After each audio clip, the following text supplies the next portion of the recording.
Our guest speaker today is the president of two privately owned exploration companies, Uminco Nickel Mining Corporation and Uminco Pacific Mining Corporation. Our speaker was not always in nickel mining. From 1994 to 2003, our speaker was chairman and chief executive officer of Philex Mining Corporation. All of you know that is a very successful gold copper miner that is also listed with our Philippine Stock Exchange. Our speaker also served as president of the Chamber of Mines of the Philippines from 1993 to 1995, and then as its chairman from 1995 to 2003. Under the leadership of our speaker, Nickel Asia is focused on growth and takes very seriously its responsibilities towards safety, environmental protection, community relations, and community development. For its endeavors in these fields, Nickel Asia has received numerous awards.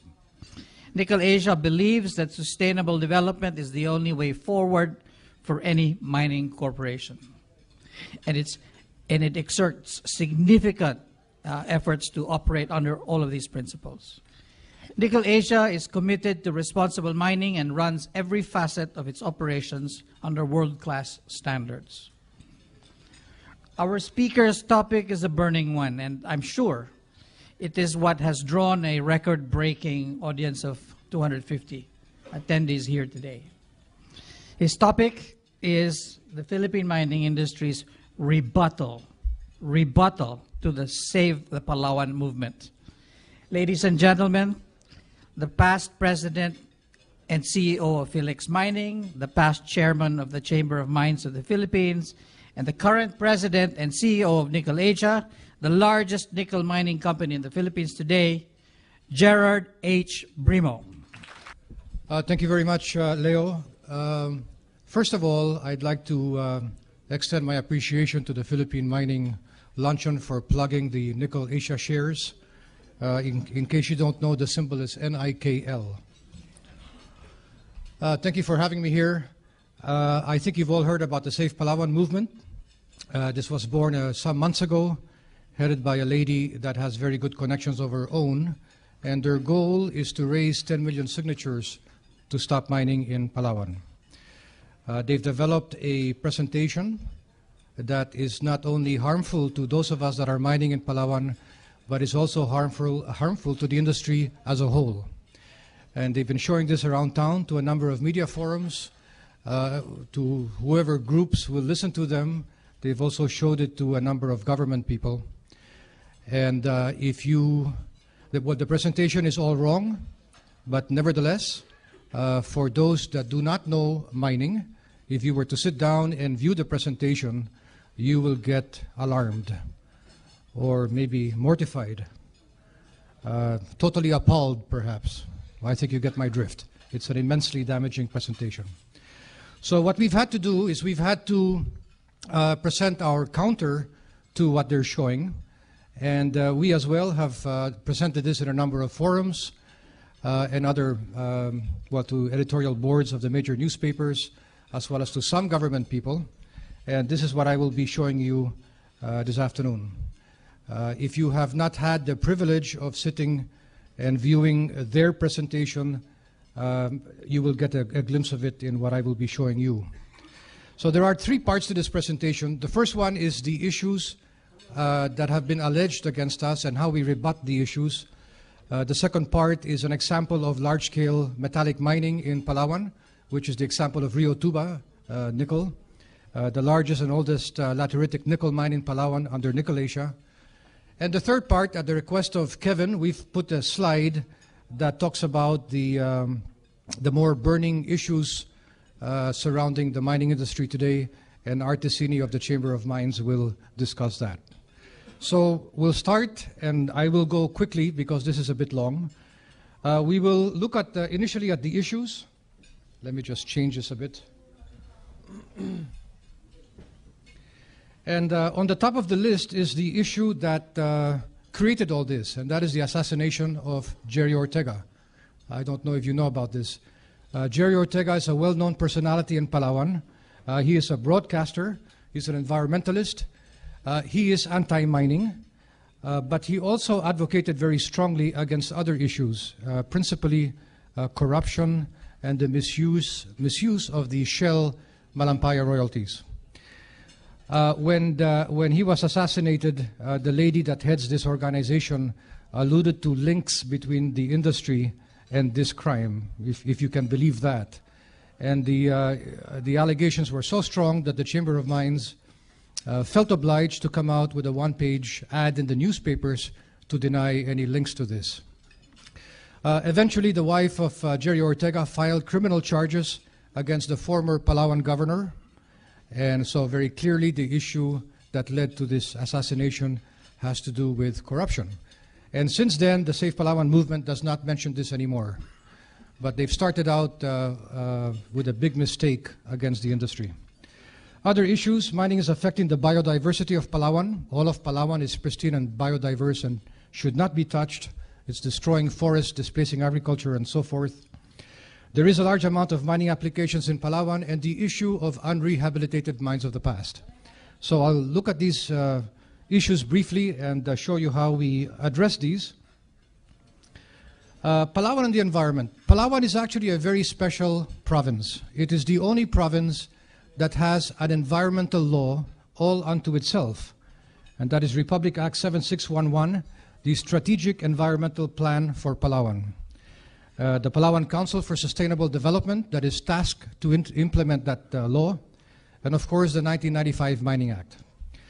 And under the SEP law, it specifies a graded system of protection and development control known as the Environmentally Critical Areas Network, or ECAN, and it specifies that no form of human disruption above 1,000 meter elevation, that's what they call the core zone, first growth, forests, peaks, and other areas should not be touched. And of course, as we all know, in the Mining Act itself, Section 19 excludes entire areas for mining. That's all growth or virgin forests, watersheds, built-up areas, reservations. Any area that falls under the National Integrated Protected Area System, or NIPAS, is close to mining. So you have all these protective measures, and so what is the fuzz all about? So now let's see what the Palawan Council for Sustainable Development have to say. And mind you, this is a government agency that is tasked to implement the SEP law. They have been stung as well by the criticisms that were hurled against them for approving so many mining applications and allowing the forest to be destroyed, that they as well felt obliged to come out with a one-page ad in the newspapers. And they call it the real score. Palawan's forest remains the country's largest. This is what it looks like. And I will just quote one aspect of this ad. NGO sectors and some sectors of civil society blame mining as the main culprit for Palawan's deforestation. But this allegation is grossly inaccurate and lacking in well-established data support.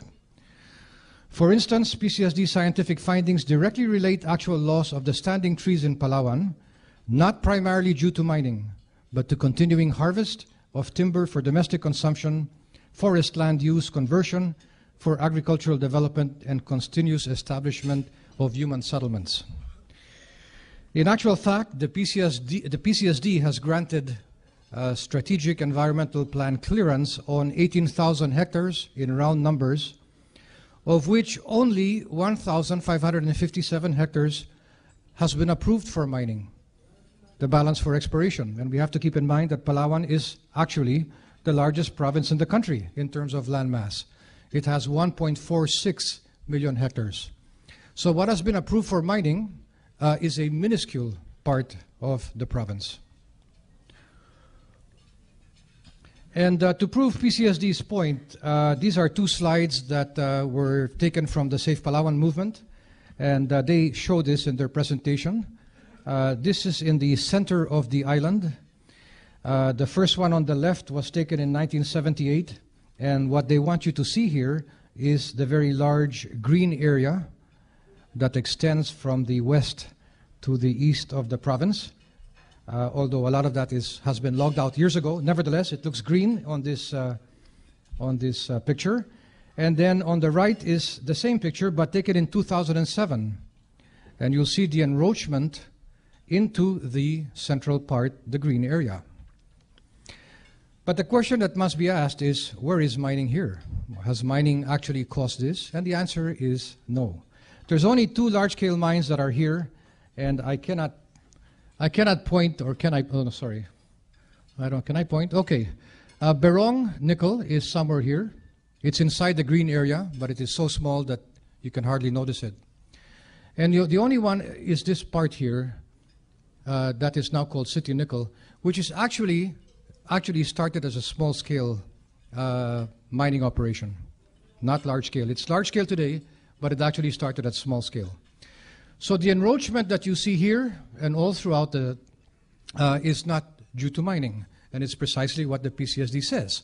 It's the pressure on the need for more land because of the increasing population. In actual fact, one cannot say that Palawan is all biodiverse. And what we show here is the vegetation in Rio Tuba on the left in the 1970s. This is the mining area. And typical of areas with lateritic soil, it's mostly shrubs, stunted trees. Some of the hardwood beside the deposit was logged out years before the mining company went there. And on the right is the vegetation in Berong nickel. This is considered tertiary grown because whatever primary forest was there many years ago was logged out. Secondary growth was burnt. There was a pretty large fire. This is all documented, by the way. And so what you see is tertiary growth. And again, because of the lateritic nature of the soil, these are all stunted trees. Certainly not a biodiverse area. So who is mining in Palawan anyway that is causing all this fuss? Well, there's only 3 large-scale metallic mines in Palawan. That's all there is. And mining lateritic nickel. There is Rio Tuba on the south, and there's also the Coral Bay processing plant beside Rio Tuba, the country's first HPAL plant. City Nickel further on the center of the island, and Berong on the west side. That's all there is.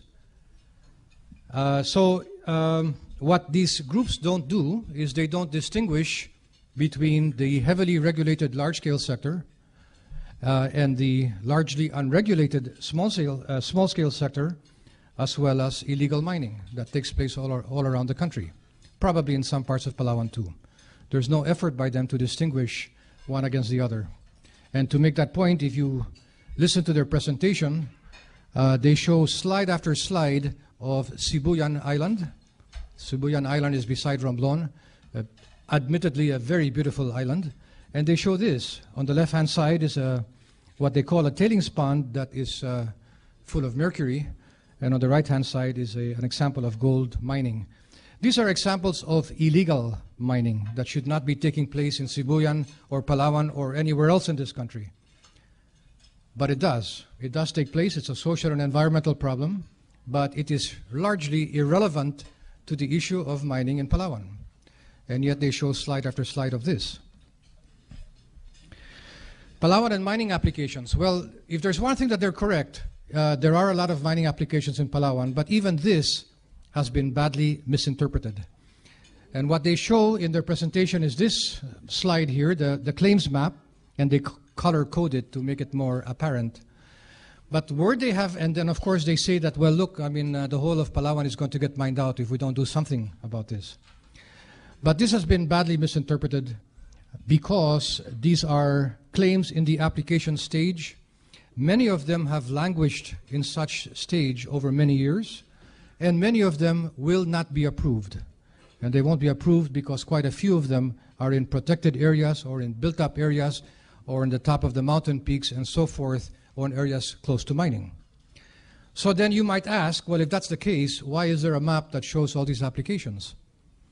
And the answer to that is that if you go and file a claim, what the MGB will do is, if nobody has filed before you, they will plot your claim on a map. Whether or not that claim is in top of a city or on top of a mountain, it just gets plotted. It's the way they control applications. It doesn't mean that that claim is going to be approved. And so this claims map has been badly misinterpreted. And because of this, the MGB and the PCSD are now cleaning up this map, and I've seen one version of it, and it will look very different. Here is an example. Well, let me just point out that on the center of the island is a very large protected area called Mount Mantalingahan, and there are all these claims on top of it. And for that reason, in their presentation, they show slide after slide of Mount Mantalingahan. Admittedly, a primary forest in large part, and very beautiful at that. And of course, they're raising the fear that mining is going to take away all these trees. Well, the fact is that Mount Mantalingahan is actually a protected area. It's a protected area under the National Integrated Protected Area System, or NIPAS, and mining cannot take place in that protected area. Not unless you have prior rights. But even if you have prior rights, if it's a primary forest, you can't mine anyway. So slide after slide showing this, raising the fear of mining, destroying a beautiful primary forest in Palawan, when in fact this is a protected area. Mining and agriculture, the issue of food security. Why are we allowing mining? Why don't we give preference to agriculture? The only thing to say here is that mining has never competed against agriculture. I mean, you can't do intensive agriculture in mineralized areas, as we all know. And if they talk about agriculture, why don't they talk about slash and burn farming, which is particularly harmful and which occurs in Palawan and all over the country. You see this picture here is behind the Berong nickel permitted area. One of these circles shows scars that have occurred as a result of what is called slash and burn farming. And you'll see the insert of one of those areas on the lower right-hand side. And you can imagine the kind of siltation that will occur here when the rains come. So if there is a mining company beside this, you can of course imagine that the mining company will be blamed for the significant siltation that will occur as a result of this. No mention about this in their presentation, of course. Mining and Palawan fishing. I don't know if any of you have caught this ad. This actually came out in the newspapers. It's called Pritong Nickel, which means fried nickel too. It's an outline of a fish with coins. I can only assume it's nickel coins. And it says here 50% of Metro Manila's and 30% of the country's total seafood catch comes from Palawan. Mining is putting all of that at risk. Say no to mining. Imagine that this has come out in an ad in a newspaper. It's as ridiculous as it is wrong. I mean, we do have such a thing as the Fisheries Code in the Philippines, and the Fisheries Code formulates or defines municipal waters as an area from the coast to 10 to 15 kilometers away from the coast. And that is reserved for municipal fishing, and municipal fishing is largely in turn reserved for the fisher folk living in the fishing villages near the coast, using their small bancas to do fishing. And that catch is really meant for domestic consumption. The kind of fish catch that makes its way to Manila and Cebu and other large parts of the country is commercial fishing, and that takes place quite far from the coastline of Palawan. And anyway, where is the nickel laterite that's going into the sea? Well, there is none, because if there is, you would certainly hear about it. So total misinformation on this one, as in others. Nickel, and we were obliged to come out with this slide because there was a move to say that nickel is carcinogenic and you shouldn't go near nickel ore and we shouldn't be mining it. And we showed this slide early on, so they stopped talking about it. I didn't know this, but the nickel is actually used in cardiovascular stents. It's actually made of a nickel titanium alloy called nitinol. See, I've learned something because of this. And of course, stainless steel pots and pans and cutleries and surgical instruments, implants, and so on and so forth. Unrehabilitated mines of the past, if you were to have had the privilege of listening to them, you would have had to sit through 7 slides showing 7 examples of closed down mines in our country that have not been rehabilitated. I only show 3 of them here on top. And of course, we all know that these examples exist in this country as they do all over the world, and they've taken place at a time, and this goes back 30 or 40 years ago, at a time when we were not environmentally conscious. There was a time here in this country and in other mining countries where you could throw your tailings down the river stream and nobody would care. That, of course, has all changed. And since the 1995 Mining Act was enacted, we all have to submit a mine decommissioning plan. And we also have to set aside funds yearly under what is called the Mine Rehabilitation Fund for eventual mine rehabilitation. So what they're talking about is something that existed many years ago and belongs to a different era. And similarly, they will also show Mark Upper. I think this is an incident that we will never get rid of. You're all familiar with what happened here in the island of Marinduque. The short of it is that this is history. It has not happened again. And it is also not relevant to Palawan, because this is not the kind of mining we do in Palawan. Yet they show this. I'm glad you finished your lunch. I was afraid to ruin your lunch. They also show this in some presentations, and they also show, if they don't show this, they'll show another slide of somebody without a leg. What this says here is boils and scars due to acid mine drainage and heavy metals poisoning in Siocon, Zamboanga del Norte. There's only one large-scale mine in Siocon, and that's TVI. So we had TVI comment on this, and I've actually seen this slide before, by the way. I've been in this industry for a long time, and these pictures get recycled every now and then. So we asked TVI to comment on this, and TVI in 2004 started mining a gold and silver oxide mine. It was an oxide cap from 2004 to 2008. And as we all know, oxide deposits do not result in acid mine drainage. There is a sulfide mine, the copper and zinc mine that they are now mining below the oxide zone, started in 2009, and of course that's all contained in their tailings dam. So I don't know where this comes from, but we can conclude that this is yet another very dangerous piece of misinformation. So those are the issues, and those are the rebuttals. And then what we do in our presentation is we then move to an example of lateritic nickel mining in Palawan. This is Rio Tuba, the largest and oldest lateritic nickel mine. Mine development started in 1975, and the first ore was sold in 1977. And again, pictures of what the area looked like way back in the mid-1970s.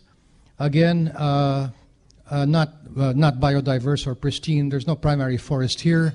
The laterite goes all the way to the surface, so you're looking at shrubs and stunted trees for the most part. Very poor and undeveloped area. There was no road from Puerto to this part of the island. And then you'll see on the left-hand side the start of our township in 1978, typical of what happens with large-scale mining that takes place in far-flung areas. If you want to attract labor, you have to build your own town site. And on the right, that's what it looks like today. A couple of pictures on what Rio Tuba looks like today. This is a barangay, by the way. And the municipality of Batarasa is a first-class municipality. And out of 23 municipalities in Palawan, they are number 4 in terms of total assets and number 2 in terms of total equity and net income. And the only real business that is there is the mine and the adjacent nickel processing plant. On a combined basis, the mine, Rio Tuba mine, Coral Bay, the processing plant, and RTN Foundation, and I will explain what this does, including employees from our contractors, we employ about 4,200 individuals. So if you multiply this by a multiplier effect of 5 and assume an average family size in our country of 5, that's over 100,000 Filipinos that benefit from the operations, the combined operations in Rio Tuba. Total exports going back 1977 when the nickel price was probably 20 cents or 50 cents, all the way up to 2010, $500 million. And in 2010 alone, the mine paid a total of 854 million pesos in taxes, which is quite substantial. And then what we do is we explain what lateritic nickel ore is all about, because they have no idea what it is. And we show this profile of a lateritic nickel deposit. This is in Indonesia, but it's no different than in the Philippines. And we have to explain that these are laterites are soil types, rich in iron and aluminum or nickel. They're formed in tropical countries, and they are normally rusty red due to iron oxides. And one can imagine that it's very hard to grow anything meaningful with this kind of soil. And we also explained that these are shallow deposits. They don't go down more than 20 meters. We're not talking about large open pits, and we don't use explosives to mine this. We also point out that this activity is carried out throughout the world. It's not only in the Philippines, and all these yellow boxes that you see in the tropical belt and all the way down to Australia as well are represent lateritic nickel mines. And the red are the sulfide nickel mines that you find in the Western world. And then we show pictures of the mining area of Rio Tuba, and this is where the anti-mining people get mortified that the vegetation has been stripped and you're looking at all these ugly-looking rocks there and so on and so forth, and that's what they criticize. But the question is, what do we do next, and how do we rehabilitate this? And so this is what we show. This is in the center of the picture is a 9-hectare mined-out area, and this on the top left hand of the picture is an area that has been rehabilitated, and the area in the middle is in the process of getting rehabilitated. And it's pretty straightforward. What we do is we backfill, we recontour a little bit, and we lay topsoil in preparation for planting, because without that you're not going to grow anything here. And the native species are grown in our nursery, and the Rio Tuba nursery has the capacity to grow 90,000 seedlings a year. And on this slide, this is the same area, but looking at a different angle. And you'll now see the rows of small trees, seedlings that have been planted. And you'll see a number of individuals doing the planting. This is actually a livelihood program. And in the back of the picture, and it's blown up on top, is a mined out area. It looks terrible, but this area is scheduled for rehabilitation. And the mound that you see behind it is topsoil that is going to be used to rehabilitate the mined out area. So going to this, the picture on top is the same picture that I showed you. The part on the left is the former rehabilitated mine area. In the middle, you'll see that the growth is more apparent, and this is in May 2008. September 2009 and March of 2011, we have a mini forest here already. We actually use a doctorate in forestry from University of the Philippines to manage this program. It's not actually that easy. And the planting is done in 2 sequences. They first plant the primary species, fast-growing trees that in 3 years can provide a canopy, so that you go into the next sequence of planting, which is the native hardwood trees, and they have a better chances of surviving, because they're not being hit by the sunlight. They're protected by the canopy from the first growth. There's a bit of a science to this, let's put it that way. We came out with a 1-page ad on this, and the comment that we got from the lady that's managing this movement is that, well, they've been mining for 30 years, so why are they only rehabilitating in 2008? But that is not true. We have, you can never win in this game, you know. We have started rehabilitating since the 1980s. We have rehabilitated 238 hectares. We've planted over 500,000 trees doing this. And outside of the mining areas, we've also planted over 300,000 trees. Our environmental expenses in 2010 was 44 million pesos. This is what it looks like inside. We also keep track of the fauna and that comes back to this area, and there's quite a few of them, and those are all documented. They also show this slide. They call this a mined-out area of Rio Tuba, taken in 1996 to early 1998. I don't know how they got this picture. We had this investigated, and in fact, this area has been rehabilitated already, and that's the picture below. But they still show that picture in their presentations. The only thing that we really have to pay attention to in lateritic nickel mining is siltation. So we take care of that by a series of retention ponds in strategic parts of the deposit. You all know about this. And also dust. In order to control the dust, we use a lot of water spraying, windbreakers, and the like. We'll now go very briefly. I'm winding down now. I know this is a bit long. We're now going through to the social development projects. And as you know, mining companies here are obliged to spend 1% of our direct mining and milling costs if any, towards social development management projects. And that has now been raised to 1.5% of total operating costs. So that amount is going to go quite high. And what we do in Rio Tuba is we commingle the obligations of Rio Tuba and Coral Bay into a foundation, the RTN Foundation, so that the expenditures and the type of programs that we spend on are done in a coordinated manner throughout the impact area. Let me just go through these figures here because they are interesting. For Rio Tuba, the commitment for 2010 is 39.2 million pesos, and that's composed of the 1% of 5.2 million, and it's also composed of a 1% royalty to the IPs. We have indigenous peoples in the area, which is 34 million. They don't have an ancestral land or ancestral domain title, but there's 13,000 of them, and early on, we recognized our obligation to them, and so the 1% is paid to them. So the obligation of Rio Tuba, if you combine both, is 39 million for 2010. The company actually spent 62 million pesos. And Coral Bay, the 1% of their costs is 68 million, and they've actually spent 104.6 million. So on a combined basis, the two companies spent 166 million pesos for social development work in the municipality of Batarasa, if you include the 1% that goes to the IPs. This is the impact area. It's quite large. It's composed of 11 barangays and 24 indigenous cultural communities. There are 13,000 indigenous persons within the impact area. So very briefly, we'll look at the programs that we've instituted, some of them some years ago. A hospital that's being funded by the RTN Foundation. It's considered a primary hospital, 38 staff. Over 40,000 patients in 2010. About 2,900 were inpatients. 65% of them are non-dependents.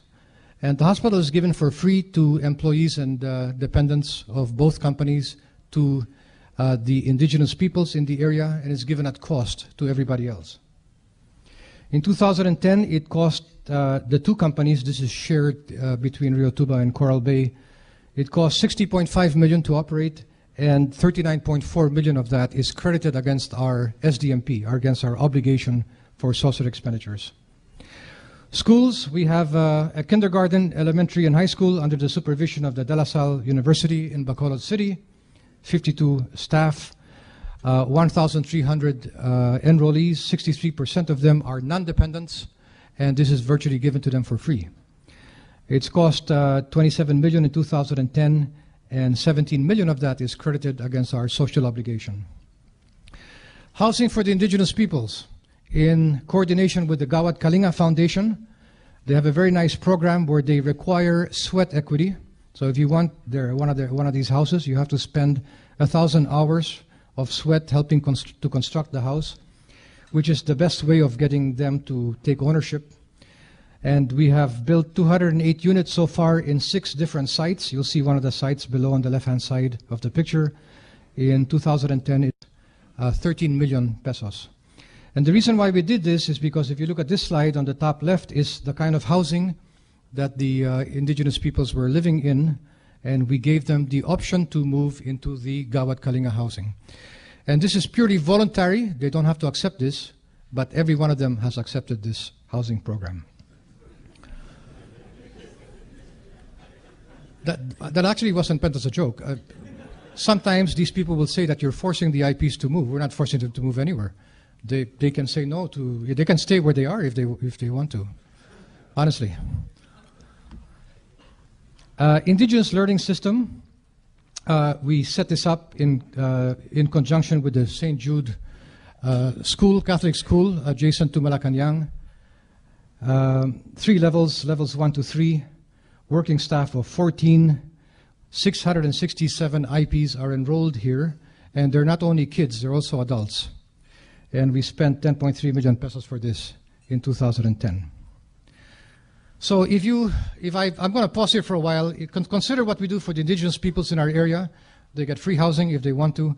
They get free medical care. They get free education. They get livelihood. They get employment. Some of them are employed. They're also beneficiaries of our SDMP, so they get other things too. And yet, when the Safe Palawan movement does their presentation, if you've had a chance to see it, you will see 2 IP ladies from our area talking against the company and talking against mining in general. We oppose mining. Well, we know these ladies, and before I tell you why we know them, this lady herself is a beneficiary of our programs. 3 of her children were scholars. She has received seeds and fertilizer and cash for her cornfield. She actually has a cornfield, and some livestock as well. She herself is enrolled in the Indigenous learning system, not her kids, but she, because she's illiterate.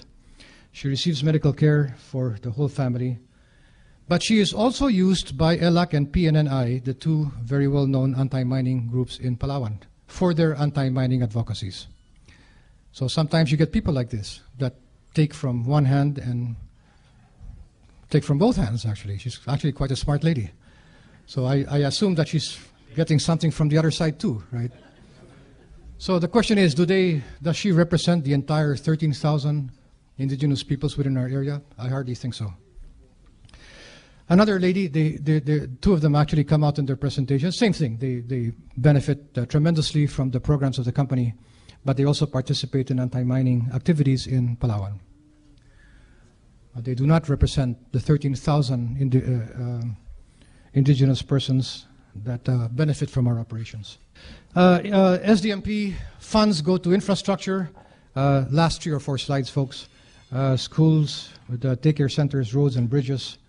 Livelihood projects with emphasis on agriculture and fishing. 3 bancas were given a whole bunch of hand tractors and what have you.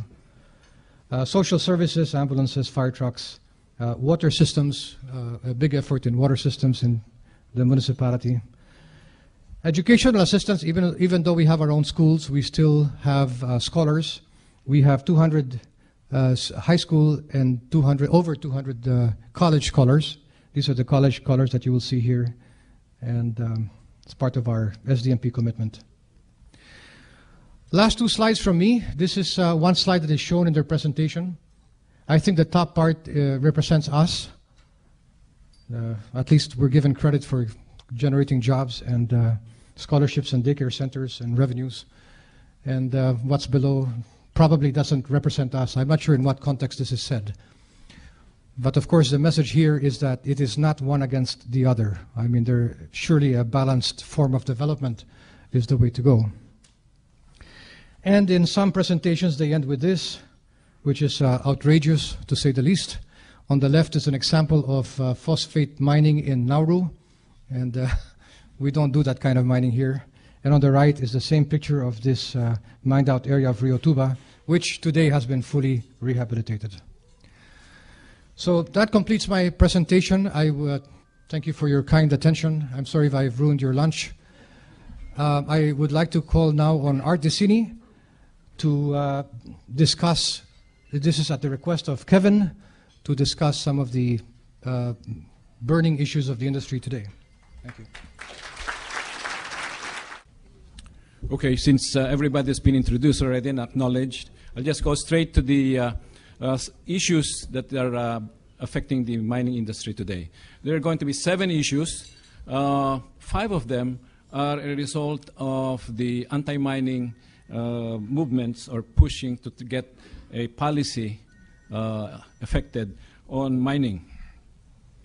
As you well know, the anti-mining groups has issues regarding the environment, such as the destruction of the watersheds by mining operations, pollution of agricultural lands, and for the indigenous people, they claim that there's a displacement of indigenous people in ancestral domain areas and militarization of mining in ancestral areas. However, while they were trying to get this targeted in the SONA of the President, it has not appeared, and the President has not issued any EO to ban large-scale mining despite the many issues brought out by these anti-mining groups. Likewise, there's still a big support on mining. NEDA has included mining among the 5 growth industries in the medium-term development plan. So we're in there. And then, of course, the Ipp Priority List by the BOI, mining has always been part of this IPP list every year. So I believe that we have contained more or less the anti-mining issues. However, I have in here, which is not officially, should not be officially disclosed, but in time it will be given to all mining companies who are interested to get a copy of it.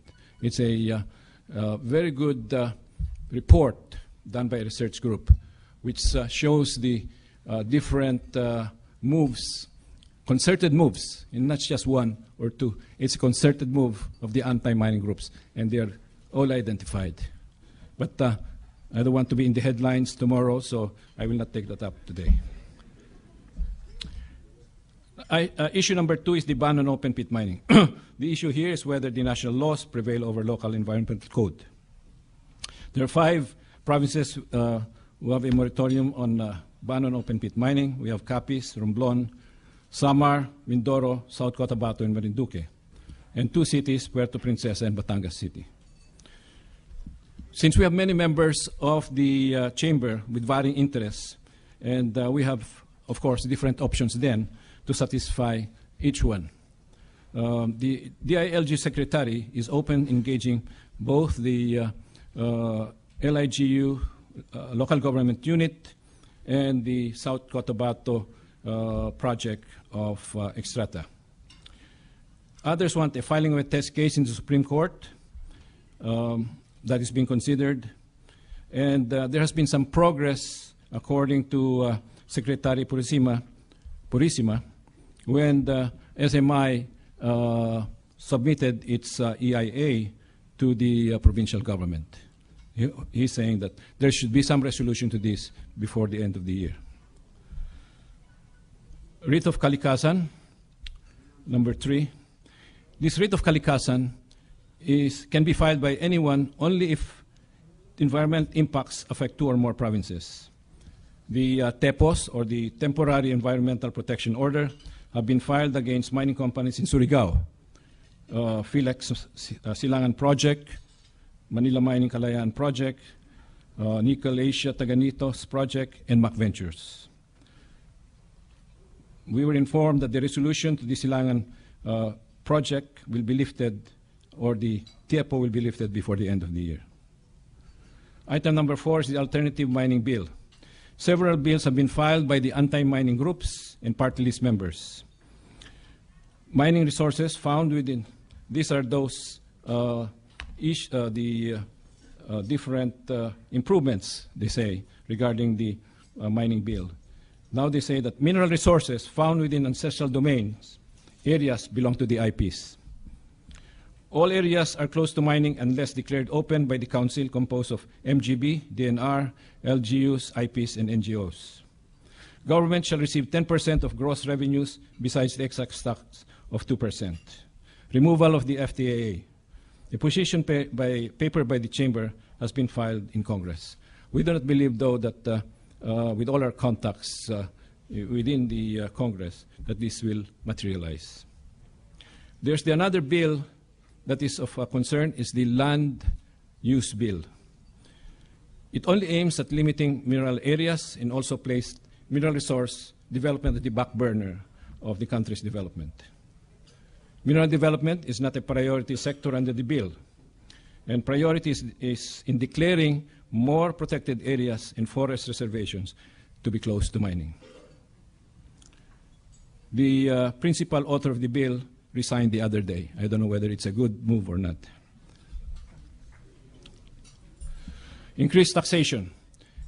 Economic managers of the administration have been saying that the government has not been receiving its fair share in mining.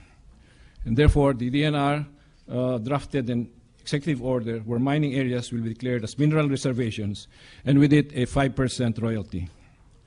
The Office of the President referred back to the DNR the position paper of the chamber on this matter. So we will be discussing with the DNR the conversions of mining areas to reservations, which I think will take a long time, or if at all. Number 7, use it or lose it policy, which was implemented October 2010 up to June 2011. The objective of this is to cleanse the pending 2,200 mining applications in the MGB, which covers 5 million hectares which has not moved for an average of 10 years. So this is a good objective, and it will satisfy serious mining investors who can no longer find open areas because of the many speculative mining applications that have blanketed the potential areas. With 97% acted upon already on these applications, it has resulted in a denial of 1,600 applications and 350 endorsed for approval. 24% of the denied claims are covered by motions for reconsideration. The Chamber will be submitting a position paper as problems in implementation have cropped up. It will be discussed with the DNR and MGB. One other item which has always been hurled against the mining is the lack of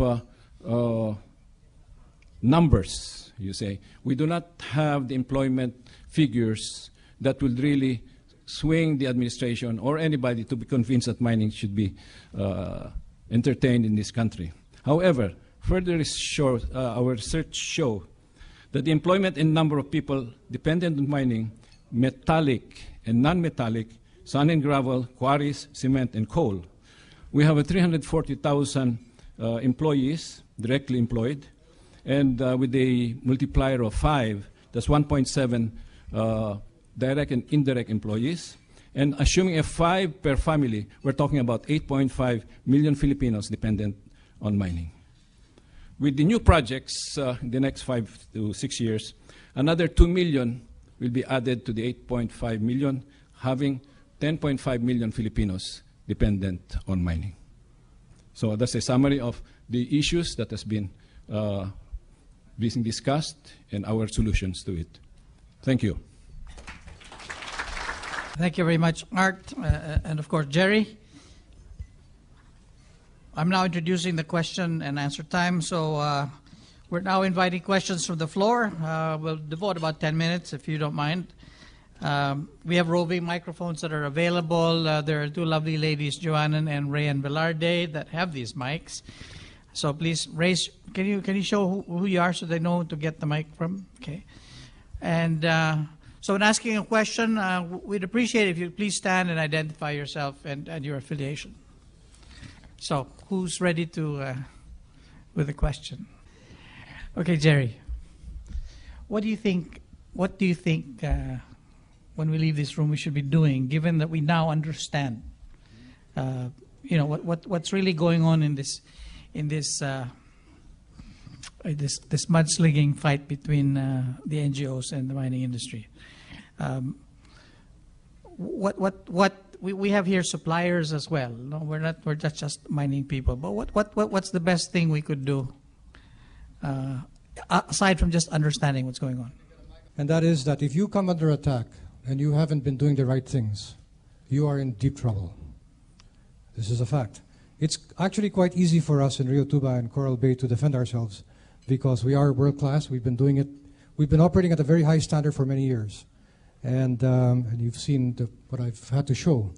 But if we don't follow those standards in the industry, year after year, there might be a few breaks. We will come under attack. There's no question. And if we don't do the right things, it's going to be very hard for us to defend ourselves. So we really have to maintain and adopt very high standards in the industry here to be able to survive these periodic attacks that will no doubt come. I mean, I've been doing this for 30 years, and I don't know how many times I've had to go through this. So, yeah. Thanks, Leo. I was going to direct my question to Art, if you could help us with this. In recent times, I've been talking with shareholders and investors from places like New York and London and Hong Kong and many other places. And the one issue that they keep raising with me about investing in the Philippines is these incidents of provinces that have stood up and taken their own, the law into their own hands almost, and they're being really called rogue provinces. And it's the question is, how can this happen from Western investors? They can't seem to understand how provinces can just openly defy what most believe to be national law. And it is truly a perplexing thing for these Western investors. And I was wondering, Art, if you could give us a view from not just the Chamber, but from a Filipino view, as how we can calm those Western investors who desperately want to invest, particularly in mining in the Philippines. Now they have trouble doing so because of this, what appears to be defiance. We have a study now, which I said will be in time be provided to interested mining companies. And you will see the reason for these anti-mining groups to be able to convince the provincial government to put up their own environmental code. This is a concerted effort. It's not just the provincial government of South Cotabato. It's everywhere who are being agitated by mining groups. There is a solution to that, of course. We'll never go into it frontally, but we can go through it in many other ways and get a resolution to the impasse. And this can be done by, having it resolved by the Supreme Court. But there are companies who say, no, that will take too long. Some will say, we'll rather do it differently by going for a surer process, working with the provincial officials. And of course, getting the government to come out and resolve this, which is more important, national laws that will prevail over environmental codes. There are many ways how to handle it, but it takes time. So I'm sure that you have experienced it already, but having this EIA submitted already to the provincial board, which is what they want, and you can convince them regarding the safety of their watersheds and water sources, I'm sure that the thing will go away and you'll get your approval. Just to supplement perhaps what has been said by Art, if you recall some years ago we had the Mineral Development Council. Those of you who are here today could do and support a move to revive it, because in my meetings with the foreign chambers, they have been very clear about their suggestion to try to have such a venue to dialogue between the investors, especially foreign investors, private sector, and government, because there's no point government doing its own thing and private sector demanding something if there is no venue or facility where they can dialogue and arrive at something. Otherwise, both groups will be going around in circles and there's no convergence point. So I would like to reiterate the revival of the Mineral Development Council. Thank you, Ambassador. Under our laws, minerals belong to the state. Our Constitution says, first, the government of the state has the right to develop these minerals. Or, second, enter into contracts. Okay? And these are the MPSAs, these are the FTAs. So, therefore, since the government enters into the contracts, it's basically an admission that while they have the minerals, they really don't have the capital or the technology to do it. So they ask a contractor to come in. So all miners are contractors of the government. Okay? They are not owners of the mines. The mines belong to the state. All mining projects belong to the state. The state, with its Mining Act, has invited the contractors to come in and undertake the mining for the state. We all know that ordinances that are passed by local governments cannot amend a national law. So the question is, when that happens, whose obligation is it to question the action of the local governments? The contractor or the owner of the mine, which is the state? And whose law, by the way, has been challenged by a local government law. So in my view, it's really the government that must take the action against the local governments to set those ordinances aside. The fact that the government has not lifted a finger to do it has allowed all of this to spread around the country. So I think it's all an issue of the political will of government, which often is blunted by politics, to actually go forward and do it. Yeah, and so really, it's like you're building a house, you as an owner of the property, and your contractor is being stopped by someone else. Is that the problem of the contractor? It's your property that's being interfered with, your property right to build a house. You should go after whoever is stopping you from doing it. So, for me, it's a very simple thing, but I think it's, as Art says, it's quite complicated. It's a culture, it's whatever it is. But I think the low-lying fruit that should be harvested is really the government stepping in, the national government stepping in and doing it. I've said my piece.